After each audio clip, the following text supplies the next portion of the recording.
Great. Good evening, everyone. Once again, I was just doing sound check. Welcome, everybody, to our Wednesdays at 8 p.m. That is South African time, but it's -2 for GMT and +1 for East Africa time. Yes, we are always excited to have all of you, sons and daughters of this continent, in the journey that we are all on. We would love to see Africa change and transform in our time. Not when we're dead, while we are alive, and we want to reap and enjoy the benefit of a transformed Africa. Because of that, we are inviting discussion and conversations that will help us put us into gear. There's too much potential we have in Africa. We need to release it into motion. We need to set it in motion. The time to be paralyzed by the past has come to an end. We just now need to be strengthened by the past. All the hurt and the atrocities we've been through. It's time to rise and put that emotion and that resolution in gear, in motion, to organize, to do something different. Unless we do it, no one will do it for us. It's not the Chinese, it's not the Russians, neither will the West do it. Everybody else is interested, has their own agenda, but we have our own agenda as sons and daughters of this continent. So we are excited to build. I hope you are as excited and as passionate as we are in a resolution that today we decide.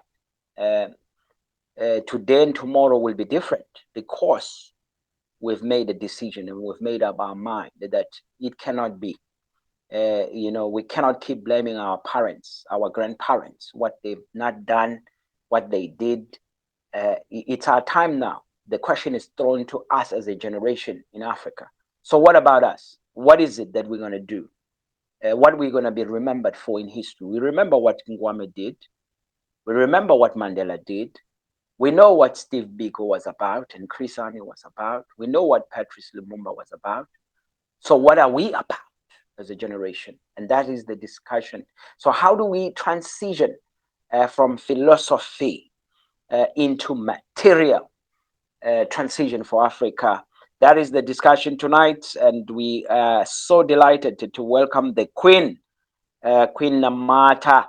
Yes, she will introduce herself, Musisi. But she is one of our own daughters of the soil. We even love, in fact, I think I must say, it must be that it's the first time we have the Queen as a speaker. So really the honor is ours to host you tonight, Queen Namata. We are delighted to, share this platform with you right tonight. And as we know, the Queen will present a discussion point on this topic. And then when she's done and indicates she's done, we will then open the floor for all of us to have questions, to have inputs, to share our thoughts.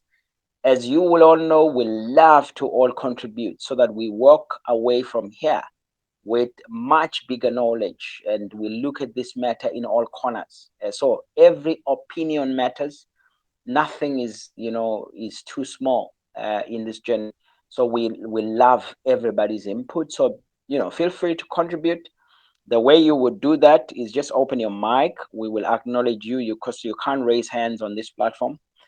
So you just open your mic. When you open your mic, I know you want to share something, you want to speak, and then I will acknowledge you, and then you will have the platform. And we just ask that if there's a few of us who would like to contribute, just be mindful of your contribution. Maybe that you keep to about 2 minutes to 3 minutes after the Queen, and then the Queen will listen and hear all of these things and comments and additions, and then we will allow her to close the session and respond to some of those things that have been raised or questions that has been asked.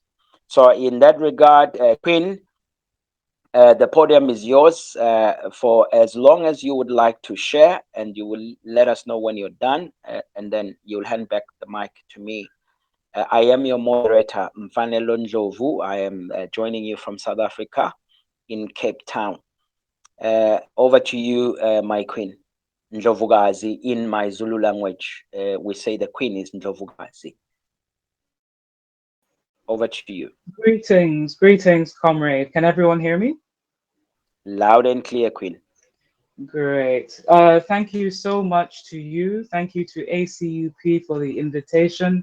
I think this is a very important platform and a space in which people are able to explore their growth and the ways in which we can move into the new phase of the revolution. And so I'm very grateful for the opportunity to speak to you, comrades. My name is Namata Serumaga Mosisi. I am Fighter General of the Economic Fighters League, which is an Nkrumahist movement in Ghana. Nkrumahist meaning that we are Pan-Africanist and we are socialist. We are pushing towards economic democracy in our lifetimes. We have been behind a number of initiatives in the past few years. We were responsible for the prevention of the construction of a $200 million parliament chamber in 2019, which we did by disrupting parliamentary proceedings. We take part in a lot of initiatives, both locally and internationally. We are solidarizing with our brothers and sisters around the continent and in the diaspora. But we are also working towards getting Ghana to the ideals that Kwame Nkrumah espoused. I want to acknowledge that today is Workers' Day, and so in particular, celebrating African workers, also in the knowledge that in order for us to reclaim our continent, in order for us to live on a continent which actually benefits the people, to have a continent that is run by Africans for Africans, Africa must unite, Africa must unite, Africa must unite. As the comrade indicated, I am very interested today to having a conversation with you, my comrades, about how we get out of this space of paralysis that we find ourselves in. Because in as much as there is much action around the continent, we can see that we are not yet at the place where we are able to overturn the systems that are oppressing us. We are still victims to imperialist endeavor. Neocolonialism is alive and kicking. And we find ourselves in a position where we as Africans are still slaves in a world that we should be thriving in. And so this is just something that it's something that is constantly on our minds and something that is constantly being revisited and explored to see the ways in which we can expand, outgrow the chains that are holding us, and move into a position of power so that we are able to claim the continent as our forefathers did. As Kwame Nkrumah said, political liberation was just the beginning. Political independence was just the beginning. Economic independence is the next stage. And as we can see in our current situation, we are not there yet. We must acknowledge that the times we are in right now are extremely difficult. And I think what is more painful for us as Africans, and more painful for us who have had the opportunity to visit the thoughts of our predecessors, is the fact that we were warned of what was happening. We were warned of what would happen if we did not achieve certain things, the first and foremost being African unity, in order for Africa to be protected and to grow in a way that serves the African. Now, if you look at Ghana, for example, right now we are a hub of neocolonial activity. We are dealing with a kleptocratic duopoly that is essentially just handing power between themselves, and all they do is work to enrich themselves and their imperialist masters. You find that the people are dispossessed of their power in ways that we should not in 2024 be dealing with.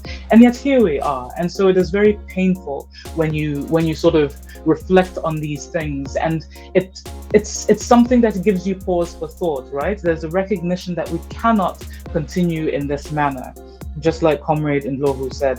Now, for us, there is the understanding that in this moment, in moments such as these, as difficult as they are, even as we strive to just survive in these rotten systems, there is a need for us to pause and reflect. Now, oftentimes we treat pausing as a privilege, but there is a need for us to take a step back and look at the reality in which we find ourselves and question how it is that even with all of this warning, all of this foresight, with all of these prophetic individuals and ancestors who were able to guide us to a point of recognition of what we were dealing with, that we still found ourselves in exactly the same place that they warned us against. And the thing is, we have to acknowledge in that moment that we are not to blame for imperialism. Yes, we cannot say that it is all our doing, but we have to acknowledge that we have allowed ourselves, in some sense, to be dispossessed of our reclamation process. We have been dispossessed of our power in the same way that we have been dispossessed of our land, of our resources, and even of our people. Right? And so the question then comes, how is it that even with all of this knowledge, we the people still find ourselves in a place of dispossession?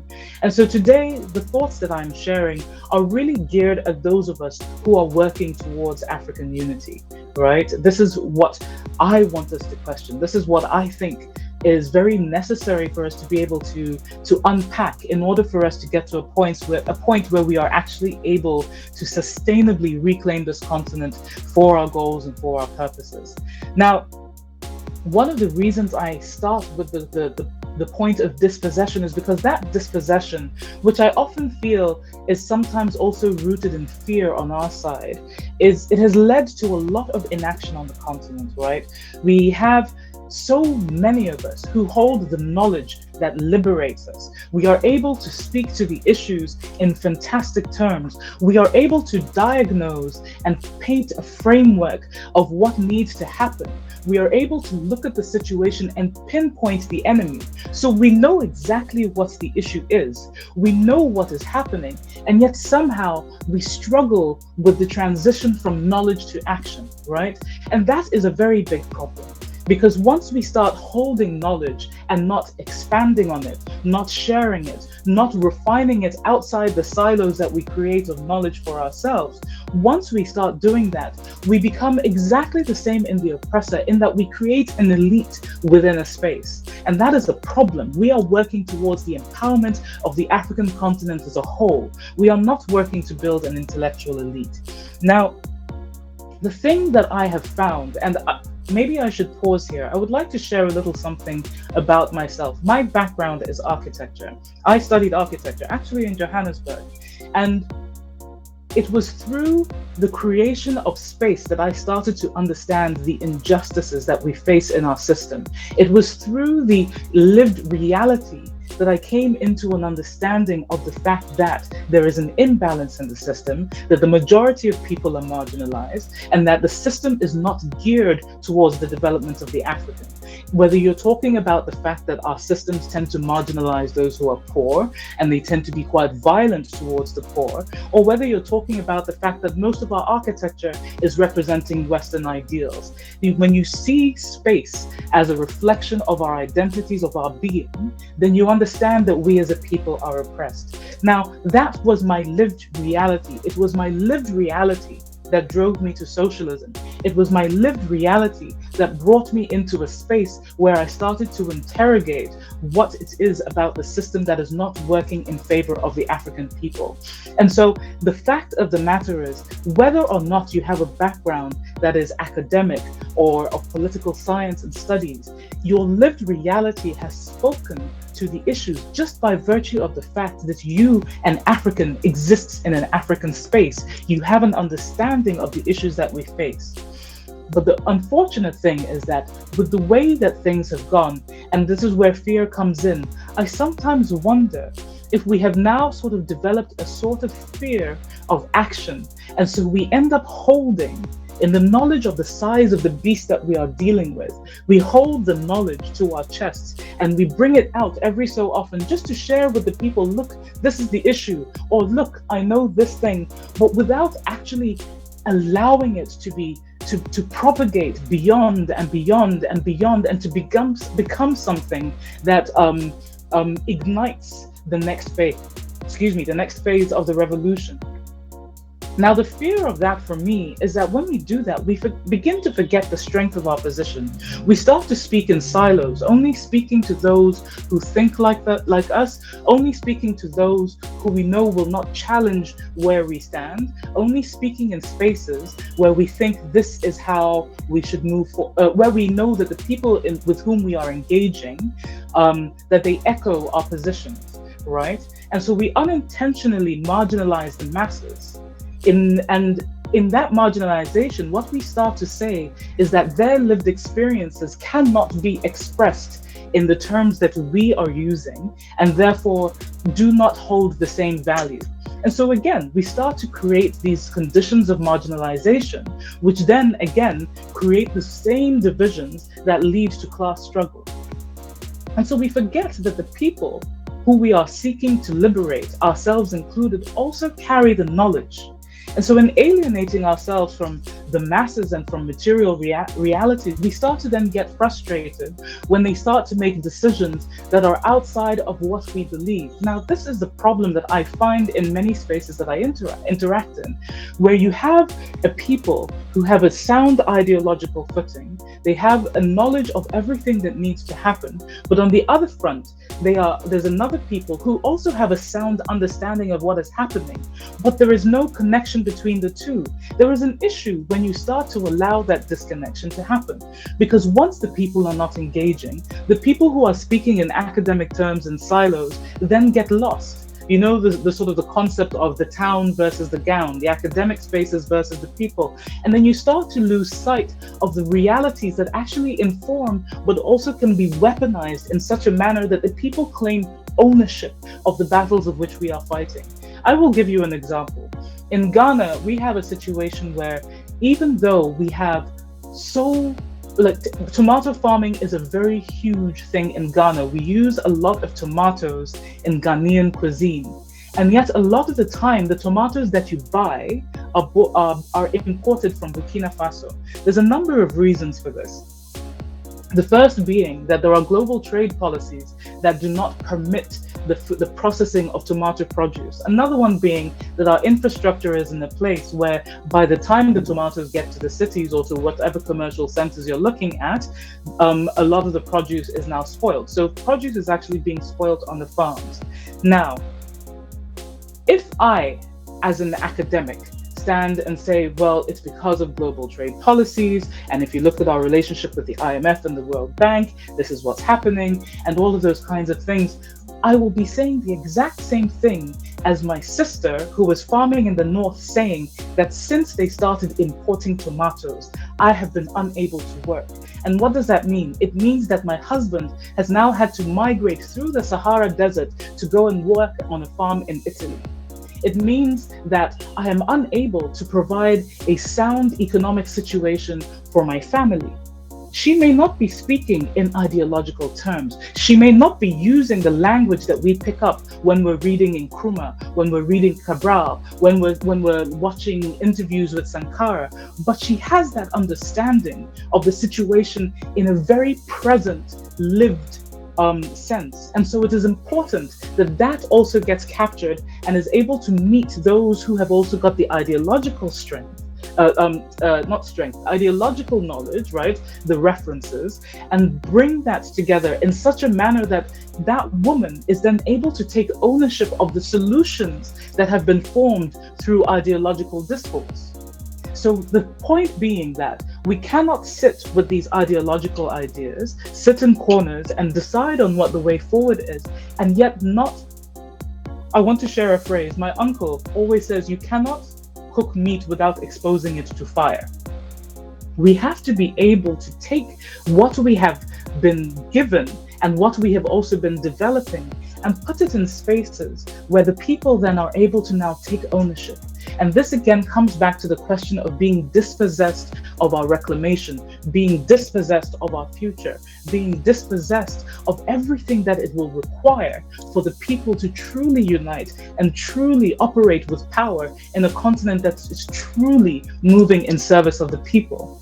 Once you start to take that understanding of what the points of reference have given you, and you start to engage people in the spaces who may not have the time to come to sessions, who may not have the knowledge of the references that we may have, but finding a way to marry those two sides in such a manner that the people are then able to now take ownership of it and speak to it in their languages, so that when people are talking to issues, they are not just talking in formal spaces. The revolution is then in households, it is in people's homes, it is in their kitchens, it is in their workspaces, it is everywhere.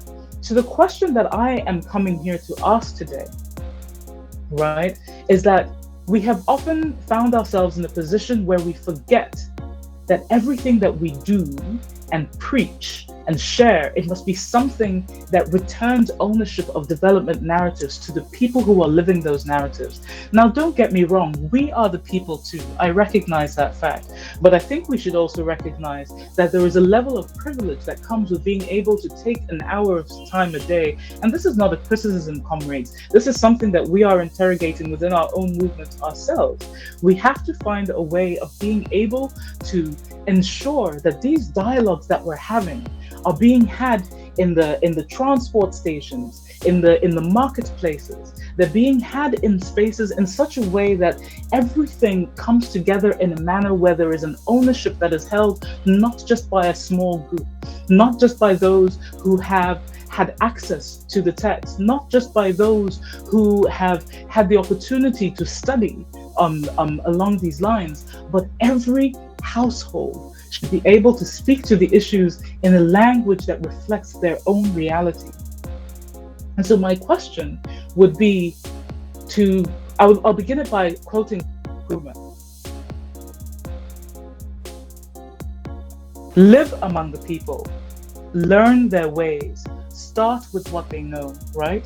So I want us to ask today, what does that look like in Ghana and in Africa as a whole today? What does it look like to take our material reality into a space, to take our knowledge into a space of material reality where it gets translated and owned by those who we are seeking to liberate? So that's the question I would like to open with. Comrades, over to you. Wow, that is amazing and powerful indeed. I must say, and then I must admit, when I just saw your poster, Queen, I just loved you. And now that I hear the message that you carry, I even love you more. In fact, I think it's the first time in our free-minded academy this year, we are having a Queen address, the forum. And what is coming out of it is that we have an incredible, caliber of queens in our midst. And that gives us hope because your voice and your message is speaking in how do we bridge the gap between all of these, a handful of us who know, who've studied, who have access and the privilege to go to university, study spaces, architects, and can conceptualize these things. And how do we then take that to the ground where it must live among ordinary households in their kitchens, in their space? How do we convert this message so that it's on the ground? What does that look like? So that is a powerful question indeed. So thank you so much for that powerful presentation. And I'm sure all of us are excited, and we are hearing you, Queen. And, so the floor is opened briefly so that we respond to the Queen's question. So how does it look like for us? We are here, we are talking, we are on, we have a privilege of internet, we can research, we can read books, we can formulate philosophies, but how does this message live on the ground of our communities, the masses, where the townships are, where the villages are, what, how is this understood, and what language is it communicated at that level? So what does that look like for all of us?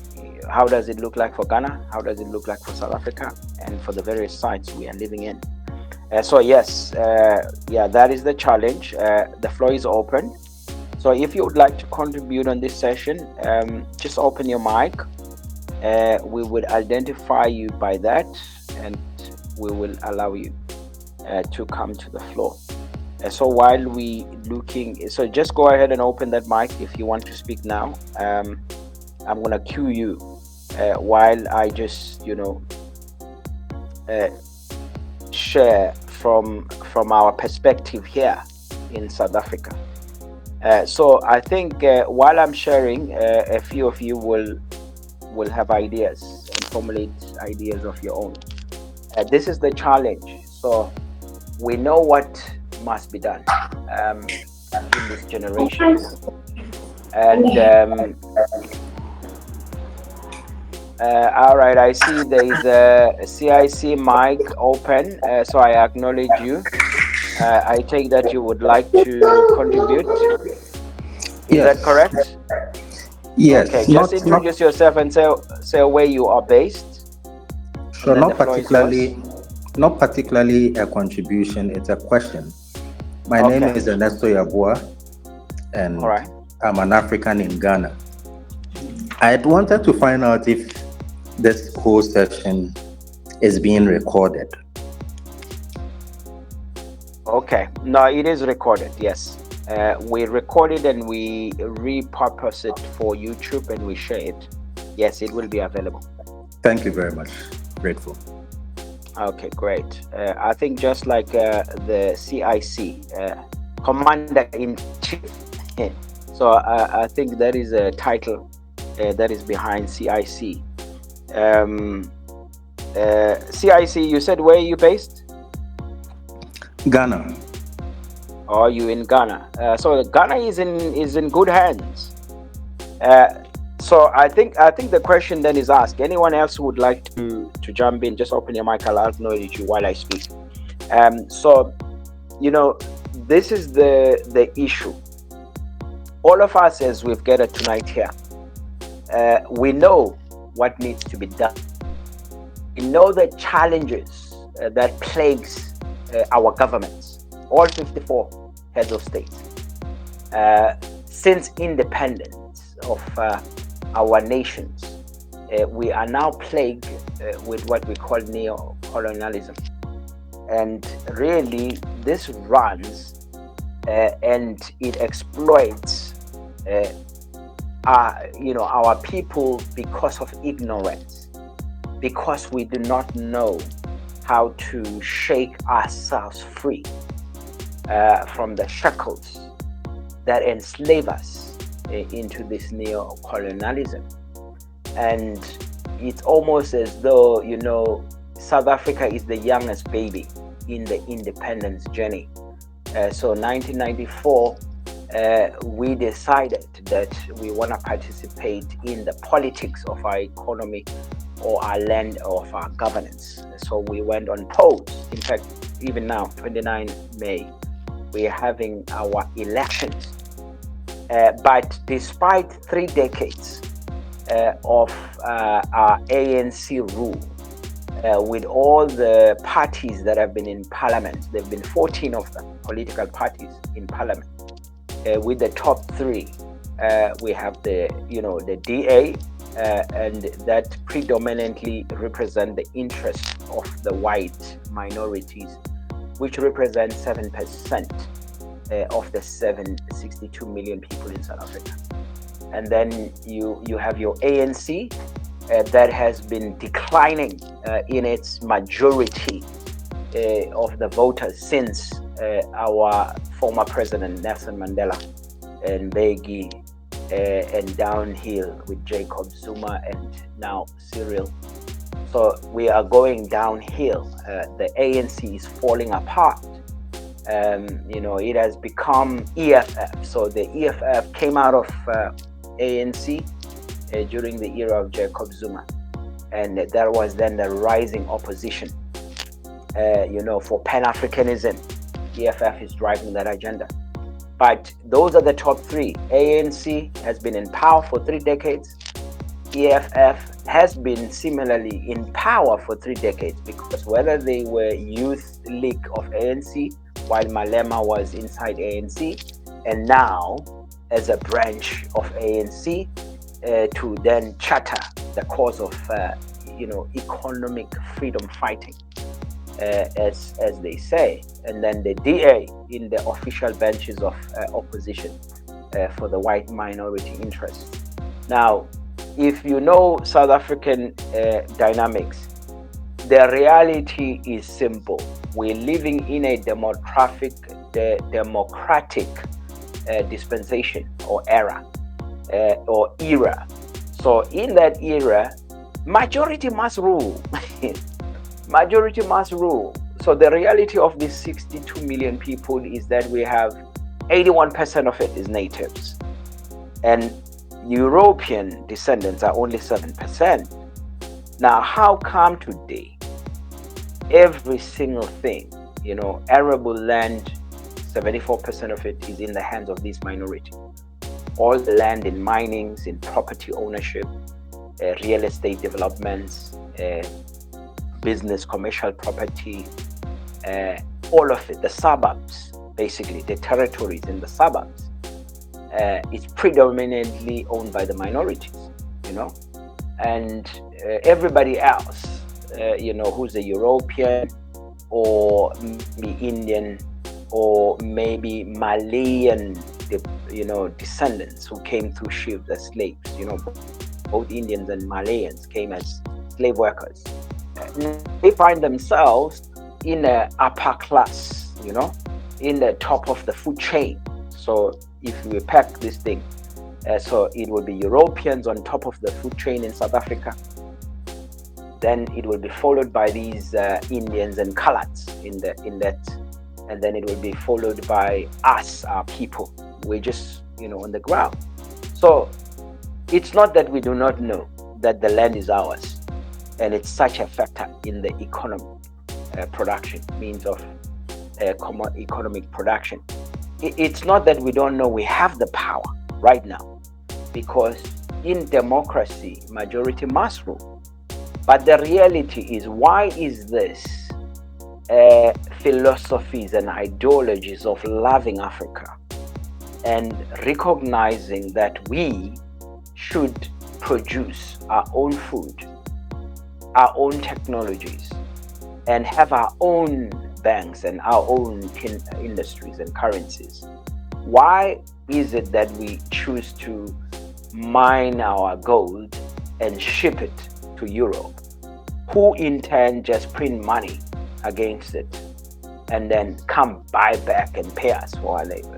It's just, why is it that our masses do not get this message of a strength that rests in Pan-Africanism, a united Africa, an Africa that loves itself, an Africa that wants to shake itself free from neo-colonialism? The fact that we can print our own money based on our own land, on our own assets, and use our own labor to exploit those natural assets and beneficiate them, add value to them, so that they first meet the needs of our people, the masses, and then export excess, whether then to the east or to the west. We don't mind partnering with the world. But why is it that it's easier for the natives to just go ahead and build other people's economies? Because everyone who's listening here is probably working for a brand that is owned elsewhere. We are consuming brands that are owned elsewhere. We are spending our money, the money that we earn, working for foreign brands and other families. We spend it on brands owned by other families.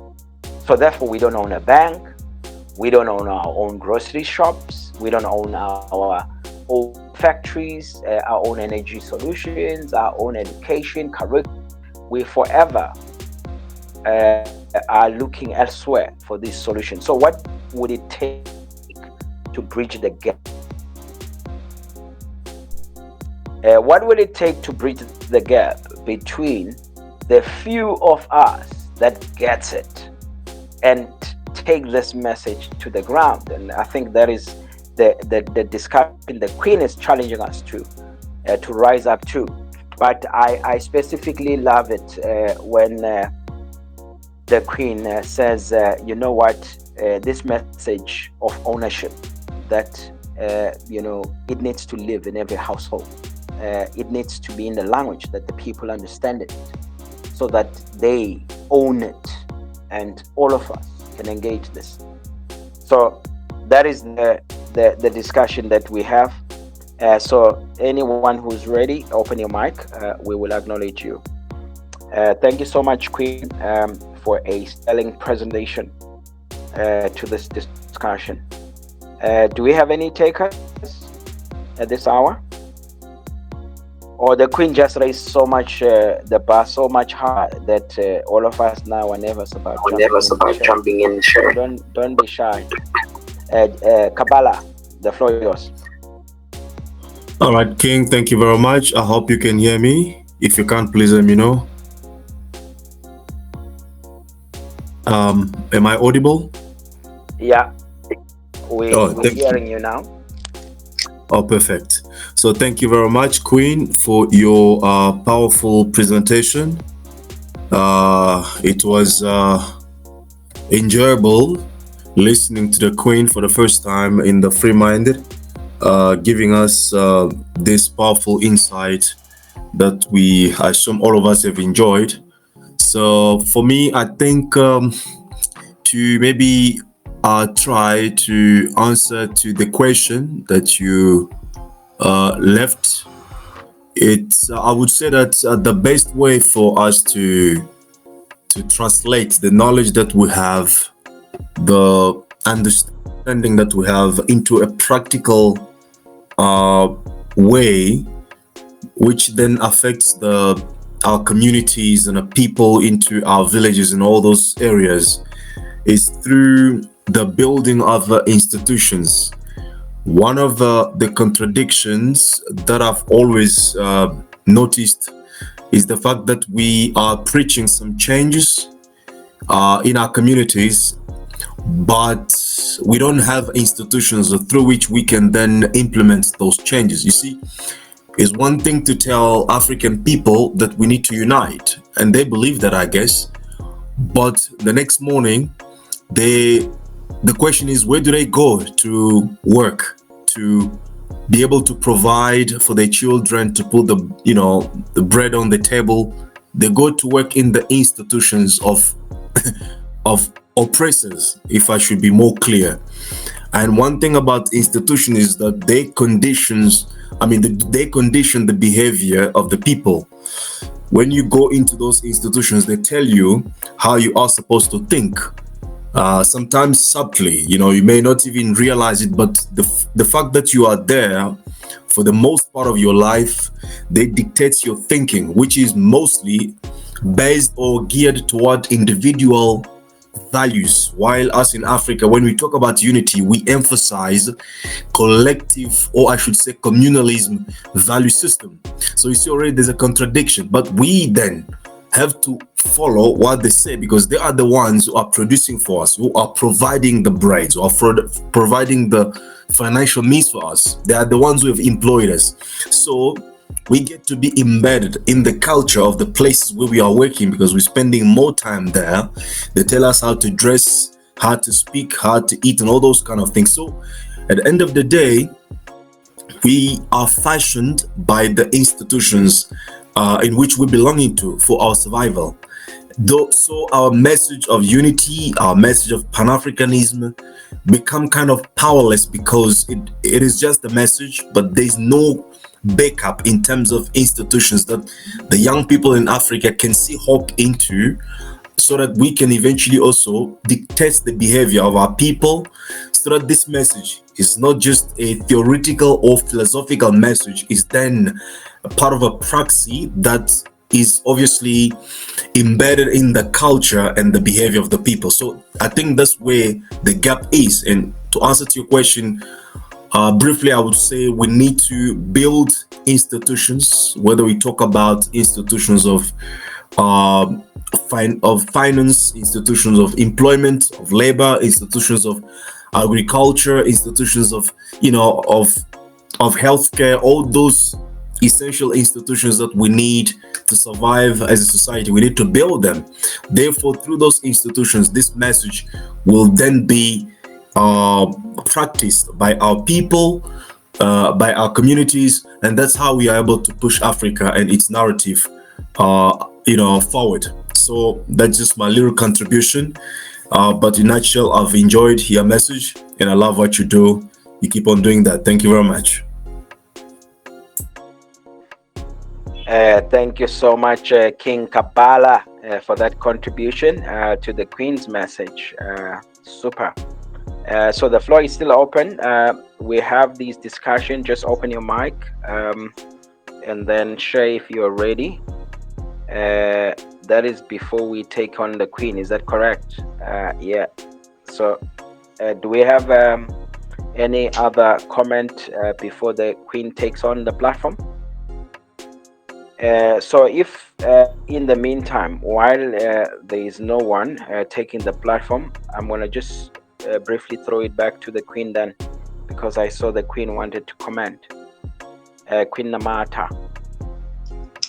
Thank you, comrade, and thank you to comrade Kabbalah for your comments. And you are absolutely right. It is something that we have been interrogating on our front as well. How do you take ownership of the institutions and build institutions that are actually in service of the people? And I think sometimes we actually forget that these are not completely new concepts that have to be introduced. In South Africa, you guys have Stokvel, isn't it? And that sort of operations. In Ghana, we have, well, not just in Ghana, internationally, you've got the concept of the cooperative. Now, if we recognize the fact, like Comrade Kabbalah was saying, that we have to take over the institutions and to build institutions, then it makes sense that we have to also, in those institutions that are established, put in place principles that are strictly in service of the people. Now, a lot of people, when they look at the ideals of communalism and sort of our pre-colonial history in terms of what was put in place to serve the people, they think, oh, it's impossible to go back.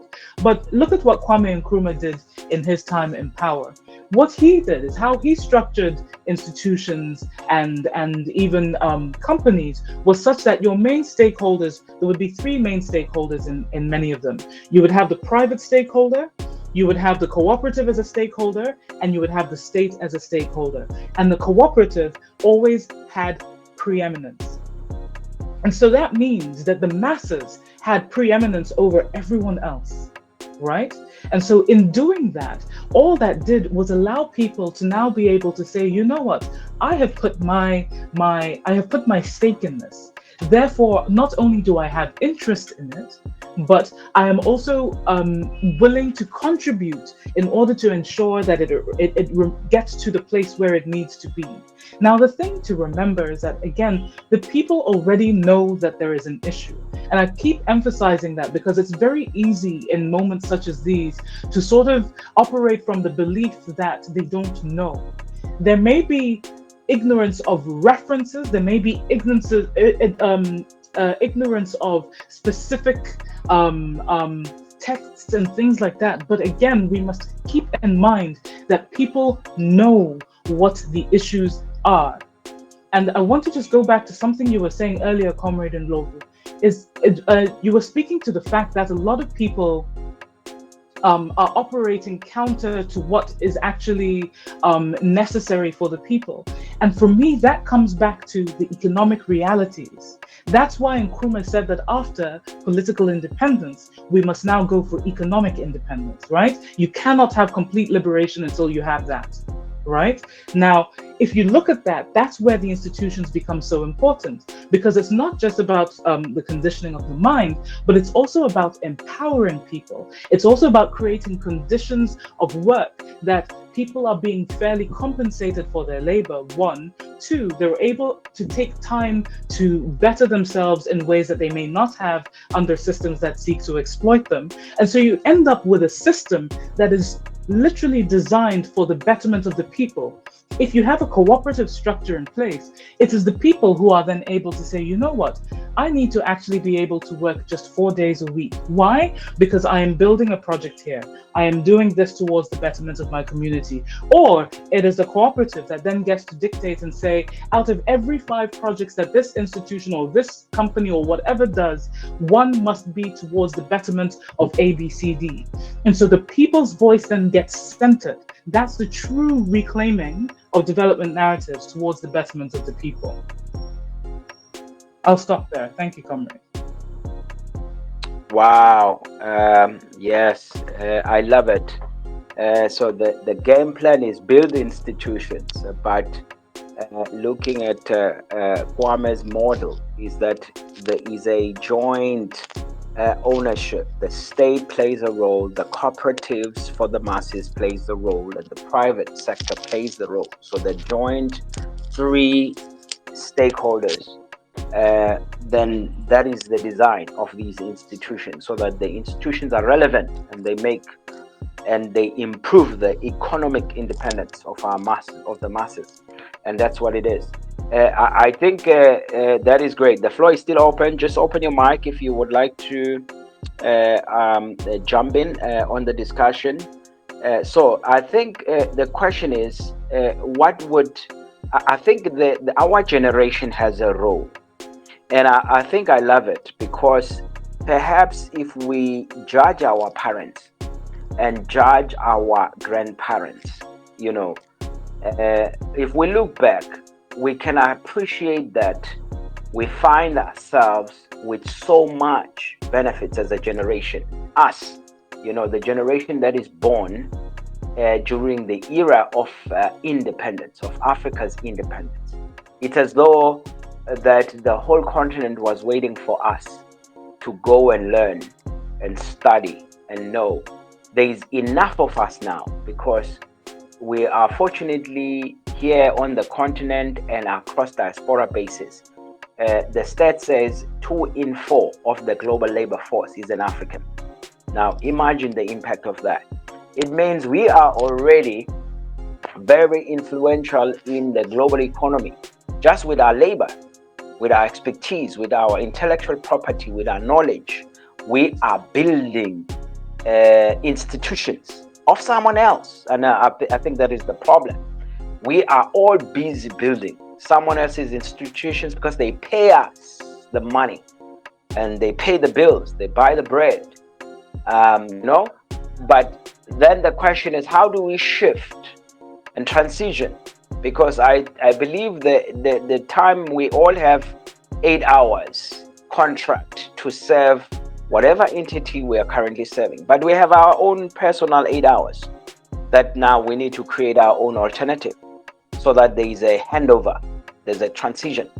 I believe our generation is an answer, because if we look at the demographics of our continent, they say the median age is 19 years and younger. So that means, if you look at that, what does that mean? It means more than 50% of Africa's population is actually 19 years and younger. Now, if we shift that and say, take it all the way to 40 years old, you would easily say 70% of Africa's population is 40 years and younger. Now, what does this mean? It means we have enough of young population that is now familiar with the technology, that knows so much. In fact, there is not a single industry we don't have expertise in. If we don't have it on the continent itself, we have it in diaspora. We have enough engineers, we have enough doctors, nurses. So there is not a single industry we don't have expertise in. So perhaps then the question lies, the answer lies in the elite and the young elite that we have invested in as nations and states. I'm such an elite because I got to be the beneficiary of this transition from 1994. I finished my matric in 1994, which means for the first time I could access tertiary education financed by one of the state-owned companies, Transnet. Now, I am then a beneficiary of this advancement, knowledge, exposure. And through that exposure, not only that I had access in studying electrical engineering in world-class institutions, but I also got exposed and sent overseas to learn in locomotive manufacturing plants, their technologies and things, how to do things. So that means as we sit with world-class knowledge and expertise right now. And therefore, the elite needs to recognize. I mean, I'm glad that I heard you, Queen, say you studied architecture. And through that space, you learned how to manage and deal with designing spaces, and that spoke to you because it says, you know what, there's a lot of injustice that we need to correct. Perhaps the reason of knowing and starting and learning is now that we pull all our knowledge together and organize ourselves and realize that it is our time. We need to respond to Africa's cry and go to the streets ourselves. We're not meant to go to suburbs and live and swim with the white elite. How do we go back to the villages and impart? How do we go back to the townships and educate and motivate and support and incubate entrepreneurial activities that will give birth to these institutions that we want? And I think maybe that is the discussion that we should all be thinking about. Everybody who knows something must go on the ground and spread the word and empower or mentor or coach or train and not think you now okay, you yourself and your family, and forget about the rest of the masses. Maybe all of us have an obligation that if I am successful, whether in governments, in leadership, or whether in business, whether in whatever industry, let me now intentionally, from now 2024 till 2029, I am gonna make sure I pass that knowledge to everyone who's younger than 40 in Africa. I must have a lot of mentees that I will mentor, coach, to see to it that they will be successful in their own personal journeys, rather than being, ignoring a talent that will lie idle. There's a lot of talent that is idling in the streets because they don't know what to do, because they don't know the knowledge. They're in the villages. There's so much youth there. Of that youth we're talking about, it's in the villages and the townships. They didn't go to universities. They did not go to MBAs and graduates in various sectors. There are only a few handful that have done that, but there is enough of that which is critical mass, so that now we in turn take that knowledge to the ground. And I think that is really what we need to pull as a lever, a coordinated effort of mentorship and training programs from the young elite, and even invest the capital to set up those cooperatives, invest in the youth to set up those cooperatives, but coach them and give them the business expertise, give them the capital, and create the market that they need to thrive in. That helps into the building of these institutions. So I'm going to pause there because I still want to, I'm interested in hearing other ideas and thoughts. So please feel free to open your mic right now and jump into the conversation. I would like to hear the different views, people who are there. So there is that a king or a queen? Mulia Okumu. The floor is yours. It's a brother. It's a king. King or a queen. All right, and then after you, I'm acknowledging King Ken. You're gonna be next. So go for it, King. Okay. Thank you for the opportunity, and also thank you for the presentations. I didn't get to hear the whole of our Queen's presentation, but from the bit that I've had, I think it's quite inspiring and quite encouraging.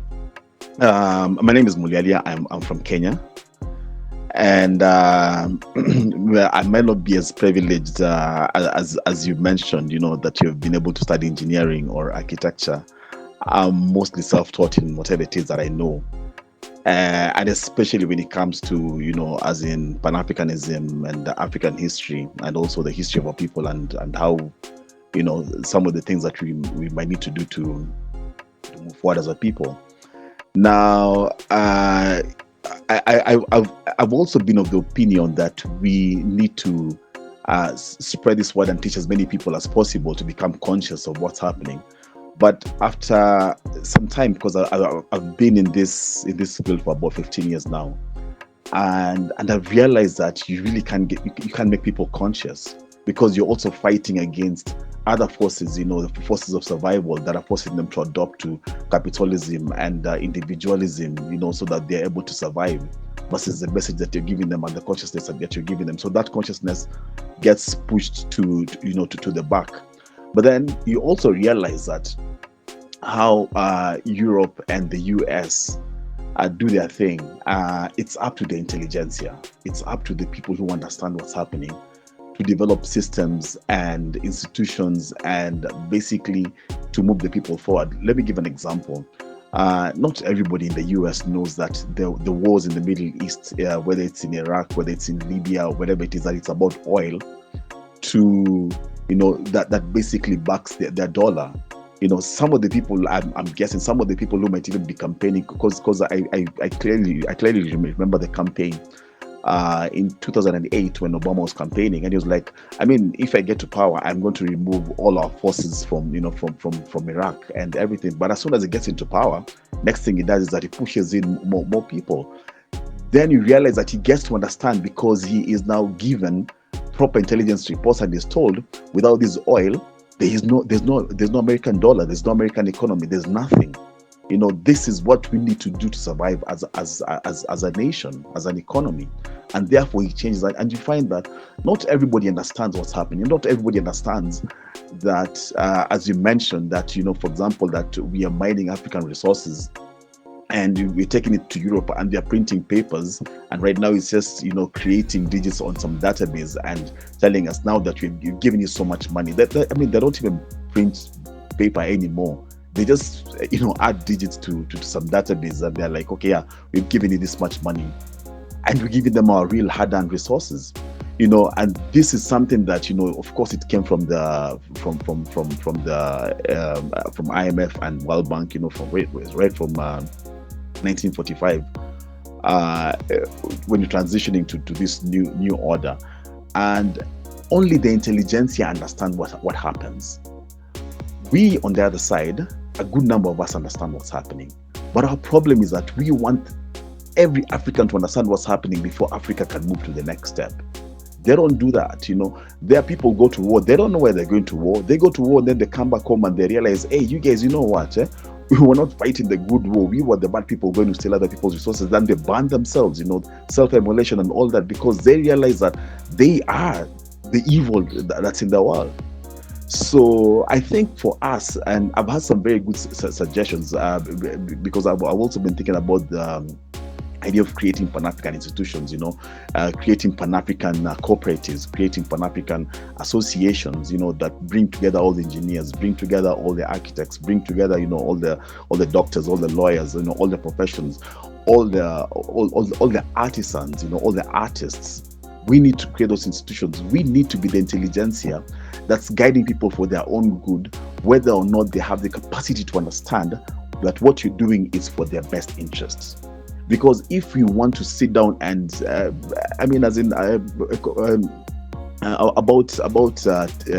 10 or so years ago, in Kenya, we passed a constitution. And I kept on wondering, we have this 260 chapter, 260 article document written in legalese that we're expecting the common person to understand. They will never understand it.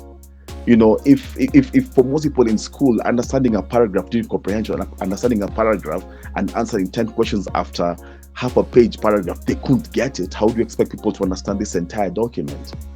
And I think at some level, we just need to accept that we just need a critical number of us, a critical mass of us, maybe 5, maybe 10%, if we are to go on the high side. But I think even 5% is enough to understand and to be active in creating the institution or the pathway that Africa needs to move forward, to unite and to bring everybody else on board. People will come on board. They might, if we're waiting for Africa to understand what's happening, to understand the complexity of the global economic system and how it's extracting resources from Africa and giving it to people who don't have resources, and they become rich while we stay poor, to understand how the military-industrial complex works, and and how all that they do is create weapons of destruction and threaten the rest of the world, that if they don't go by their bidding, we may never get to unity. I think the people who understand what's happening, the people who are conscious of what's happening, the people who have the ability to understand the abstractions that need to be put in place for Africa, because Africa is an abstraction. For Africa to unite, we have to create this abstraction called the African nation or the African state. And there are only so many people who can understand that.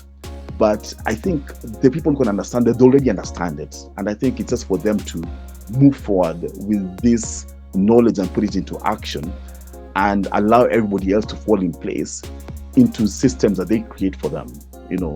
As in, okay, maybe just to get some feedback from that. But from my perspective, from what I've seen, having so many conferences, having so many resolutions, creating all this, because right now, Pan-Africanism or whatever it is that you're doing, it's always about people meeting and discussing our history and our greatness and how we can move forward.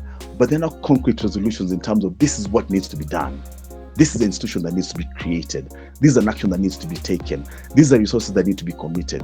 We don't get to that. As in the last time that this was done was, of course, during Nkrumah's time, and a little bit during Gaddafi's time. But after that, and of course, you know what happened to those efforts. The intelligentsia of Europe and the US defeated our intelligentsia, because it's always a war between the intelligentsias. And maybe just to leave it at that. But I think it's just time to recognize that the war is not, it might not be for everybody to get on board. People will come on board as soldiers. Soldiers go to war. They don't know their exact thing that's happening, but they trust the leadership. They trust that the people who are taking them to fight that war have their best interests at heart.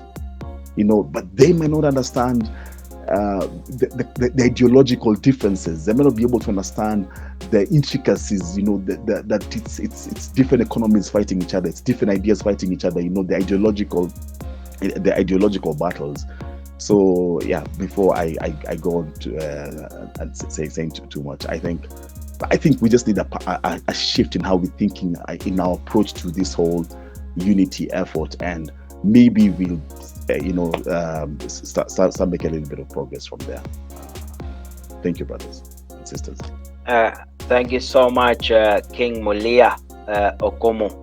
That is powerful indeed. Let's focus on intelligence. It's not everybody who has insight into what is the game plan end to end. But, if you have the critical mass that gets it, we don't have to teach everyone to be on board. We just then, step one, let's organize and engage the masses into motion. They will get to know as we get along. We will reveal things bit by bit, but there is a handful that has the intelligence to know that what's the end, where we're going. King Ken, the floor is yours. Thank you so much, King, for that presentation. Hey, peace and blessings, peace and power to all of you, comrades, kings and queens. Talking of intelligence takes me to the person behind CIC. I think we need to, because we are doing recording and playbacks, we need to know the person behind CIC so that we can all address ourselves appropriately. And then, to the issue of developing us as a people, I think I'm going to repeat this again. I think I've done it before, is to say that developing ourselves as a people goes to the community level.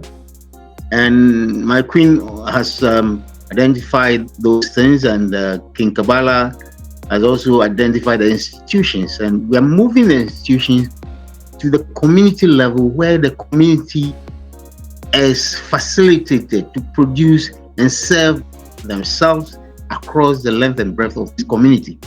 So all services must be provided at the community level, including health, including education, including communication, including all the necessary facilities that would make the community live, breathe, and communicate with other communities across the length and breadth of Africa. So we know that this is what is good for us.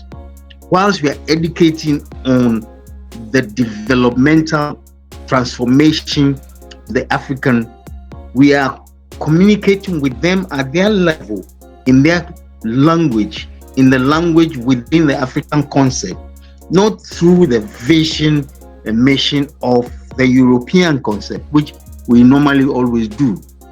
And if we do it that way, then we are going to be uniting each community one after the other, understanding the processes of providing service to each other, and continuously understand it through the eye of the African, the intellectual capacity and development of the African. And by so doing, we can then build the blocks, the building blocks of transformation in the African concept across the length and breadth of Africa. When we do that, then we can be able to build on that into the sphere of all the necessary intelligence that we need to develop, all the infrastructure that we need to develop, because we have the intelligence already. What we need to do is to match us and develop that intelligence into a critical mass at the community level, with the community concept, with the African mindset. And so, from there on, the rest is history. Thank you very much. Thank you so much, King Khan, for that contribution. Yes, we need to do it in our own way, not in the European way. This vision, mission, values. I want to acknowledge the Queen back on the platform. All right, let me understand. There's which king wants to jump in? Is that King Kafra? So King Kafra, just jump in, and then after you, I'm gonna just invite the Queen back, because I know she opened her mic. She wanted to jump in. So yes, you are the last man standing. Go for it. Yeah. Good day, everyone. I just joined, and I heard a little of what is going on. And what came to my attention is the talk about doing things our way, right? Okay, go for it. Meaning the African way. And right now I'm still hearing people talking about doing things the Western way. Our strength as African people is in our spirituality. And I'm not hearing any mention of that. Okay. Our ancient Black spirituality, our ancient Black religion. It is important that we know our spiritual anatomy, because just as how your physical body has an anatomy, your spirit has an anatomy.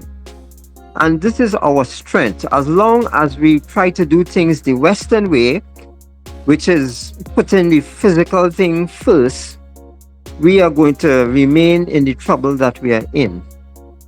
All right, so we need to learn about our ancient Black spirituality. It is imperative that we do so. And that's just my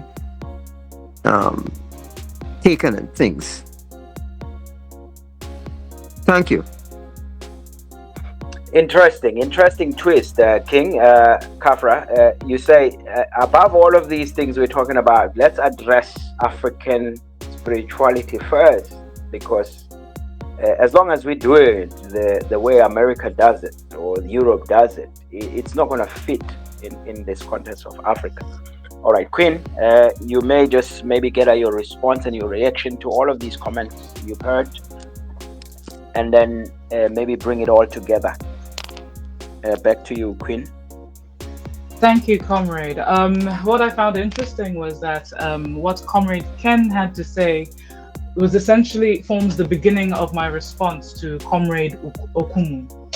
Um, I agree that a lot of us have the knowledge, and that there needs to be movement, right? We can't forever stay in a space of um, make sure, of discourse without action. And I think that was part of the basis for me even presenting this question in the first place. That being said, we have seen in many instances how it is possible to actually take a multi-pronged approach to this, right? The concept of a football team, for example, if everyone is a striker, there is no one in goal, right? You need to have people playing various roles on various fronts. An example of this happening in the political sphere is when Amilcar Cabral was fighting for independence. When they weren't fighting in the bush, they were educating people on advanced agricultural methods, right? You also witnessed the same thing with the Cuban Revolution, where while there was also the fighting side of things, there was also the mass education side of things. Now, the importance of that for me is that when you just leave things to an intelligentsia, that leaves you open to compromise. The minute you do not ensure that you have critical mass, then anyone who seizes control can then pull the people in any direction that they dictate. We have seen this time and time again. Recently, we saw this in Tunisia. In Tunisia, there was a whole revolution, and the people came together and they put together a constitution that worked at community level, to speak of what Comrade Ken was saying. When I say this constitution was operating at community level, it was that every decision that was made had to be brought down to community level before a decision was made. And all that had to happen was for power to change hands, or for negative propaganda against this to be sort of plugged into the system, for the people to then agree that a people-centered constitution was not in the interest of the people.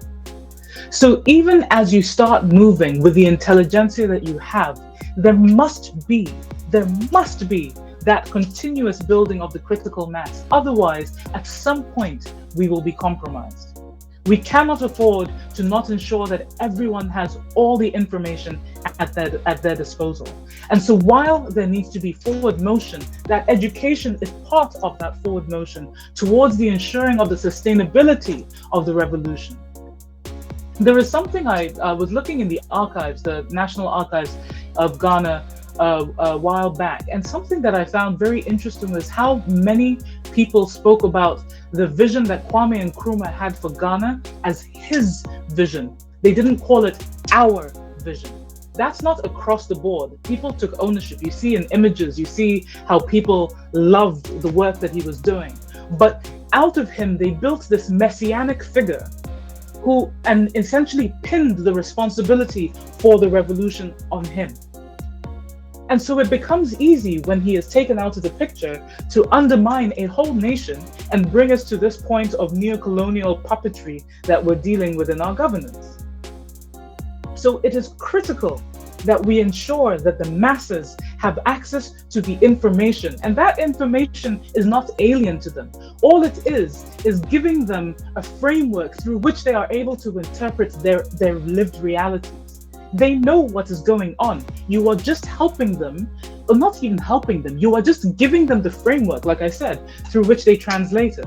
So for me, I agree that there needs to be forward motion now, and we cannot forever be in a space of who knows and who doesn't know.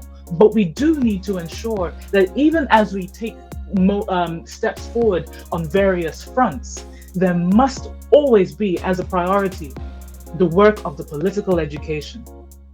Now, to go back to what Comrade Ken was saying, I would also like to speak to what he was saying about ensuring that you have services at community level and all of those kinds of things. I absolutely agree, but one thing we also have to include in that, and this is something that we as the Economic Fighters League has learned through various experiences that we've had in the work that we do, is that as you do all of these things, as you educate the masses, as you build structures and institutions in which people can thrive, The fact of the matter is that there is the need to move for power. You have to organize for power. Because even as we as the people start to create the frameworks within which you are able to operate or that are better in service of the people, if the system is not in service of the people, then it is not going to work. In Ghana, what we have been looking at, for example, is the fact that the 1992 constitution under which we operate, right, is not in service of the people. Whether you're looking at the indemnity clauses, it's essentially a military document that was put in place to protect an elite. And so in order to be able to completely reclaim power for the people, we can do all of that work that we're doing, right? But Kwame Nkrumah, for example, would not have been able to make certain things stick without the political power side of things down, right? So even as we, there's often an aversion, especially through when you look at the intelligentsia, to entering the spaces of governance. There's also a sort of negative perspective. There are connotations to the political space. People do not have that same sort of faith in those spaces that they would have in other kinds of leaders. But the fact of the matter is, in order to secure that power and ensure that it remains with the people, you need a framework that is in service of the people. And so you have to organize for political power in order to do that. With us, how that looks is also by looking at how the system then operates once you have gotten that power. In Ghana, our current system does not actually, it operates in service of the few. We do not have control over our national resources, right? The executive has too much power. There are so many problems that the people find themselves marginalized on every front. You cannot even take your leaders to court over, blatant corruption. It is an impossible space in which you cannot operate and claim accountability for the system which you are supposed to own. So for us, we are looking, for example, at proportional representation. We need a new constitution that has proportional representation at its center, right? Looking at the way in which we make the parliament an institutional driving force behind the objectives for which we are pushing. So we are basically saying that yes, you need to have these things operating at community level. Yes, you can start to move forward on various fronts even before you have the critical mass achieved. But critical mass is also central to ensuring that the revolution sticks, because if you do not do that, even when you get political power, for example, then the people may not be in alignment and they can be deceived. You see what I'm saying? So it's critical that we do build that critical mass. We cannot put that to the side as something that let's put it like this. We have the intelligentsia who know, yes, but we do not have enough people who know. As long as we have not achieved critical mass, we do not have enough. Because whatever we think we have now can be compromised at any given point by any sort of force that is able to then seize the reins.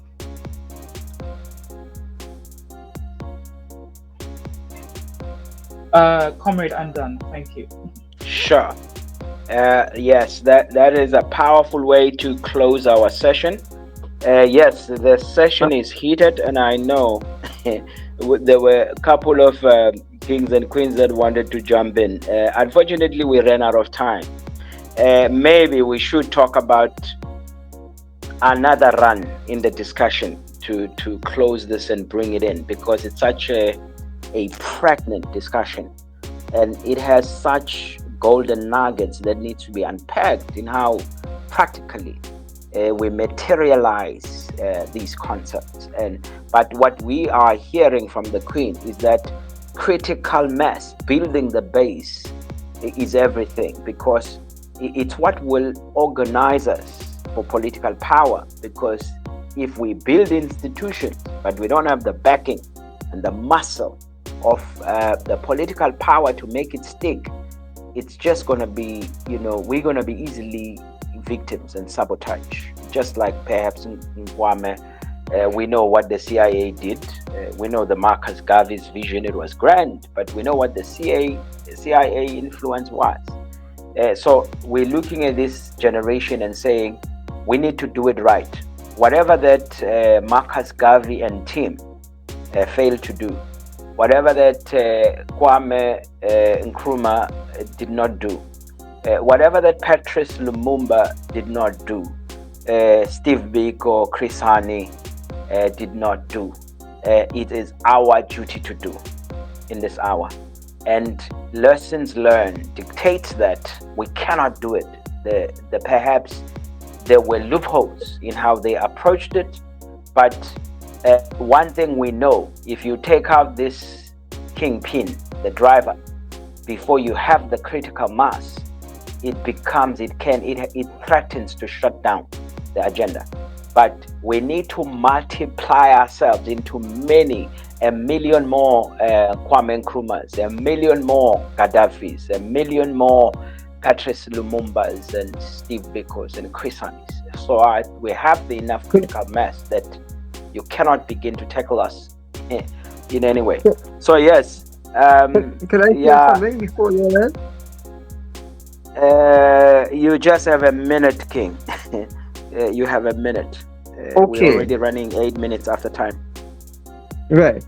Okay. It's important for us to understand that our spirituality encompasses all aspects of life, whether you're dealing with politics, romance, education, government, whatever you're dealing with, our spirituality encompasses everything. War also. And there's a part of everybody's spirit, which is your wisdom faculty, that knows the solution to all problems in life. So we need to learn to use oracular systems. And in so doing, you will know what the CIA is up to. You will know who the traitors are in your organization. It is as simple as that. I'm involved in my spirituality, so I can tell you about it. Okay? So if we are looking for solutions to the problems that we are facing, we're not looking in the right place. You've got to turn to your ancient black spirituality to be able to handle it. It is what helped us to build great civilizations like Kemet, lasted for over 103,000 years. And Tehuti, the god of wisdom, which when we say a god for ancient black people is a force of nature. Tehuti, the god of wisdom, is the cornerstone of civilization. It's the cornerstone of forming a nation. It's the cornerstone of the solution to the problems that we have, regardless of what it is. Thank you.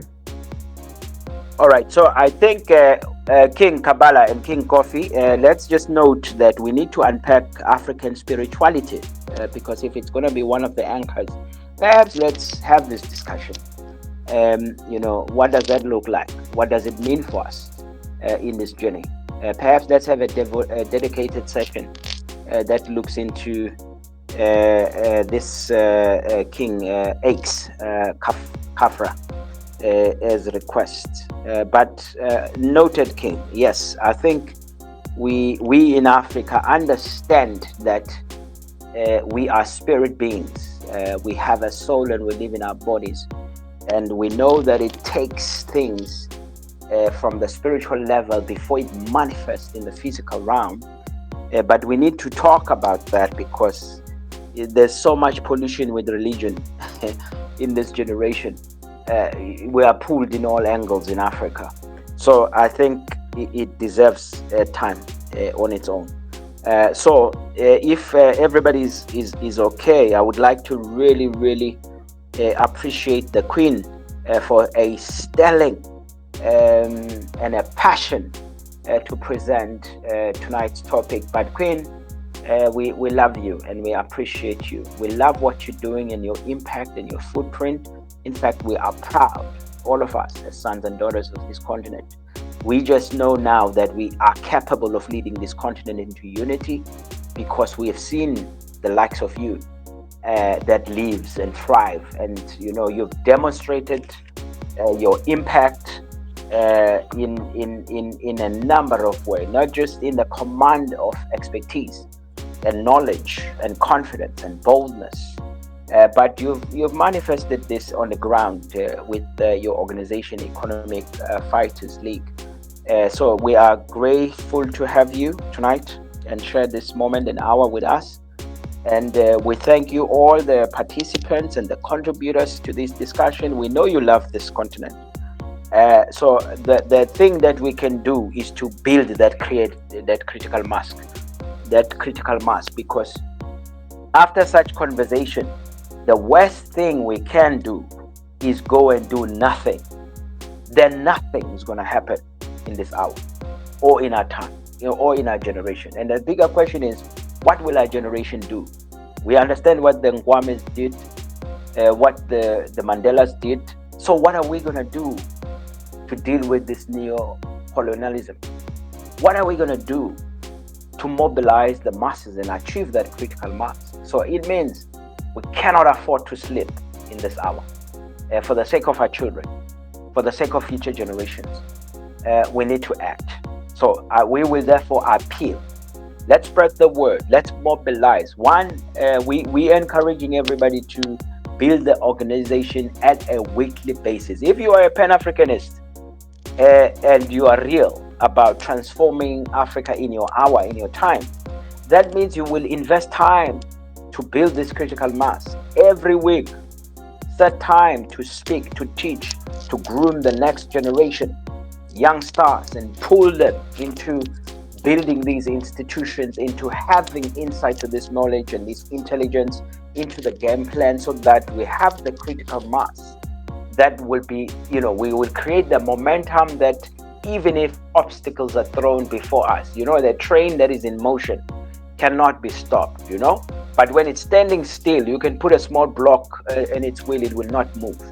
But once it's in motion, it doesn't matter, because it will just drive right through based on the momentum. So what we need is the critical mass to create that movement, that motion.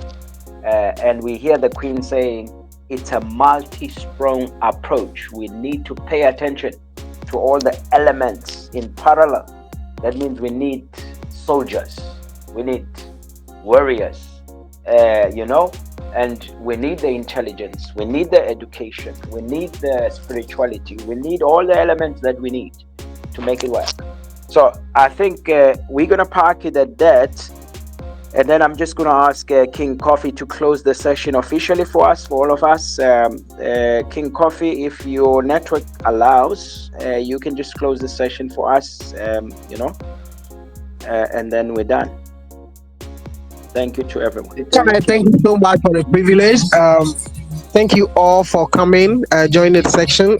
Say a great thank you to Queen Namata that have been contacting Chef and back. Thank you all for your contribution, King Kabbalah, everyone. Let's meet again next week. And whatever we take from here, let's make sure that we put it in motion. We act in our community, our workplace, in our homes, and then create the impact and that we need in our society. Thank you so much. And then peace and power to you all. Thank you so much.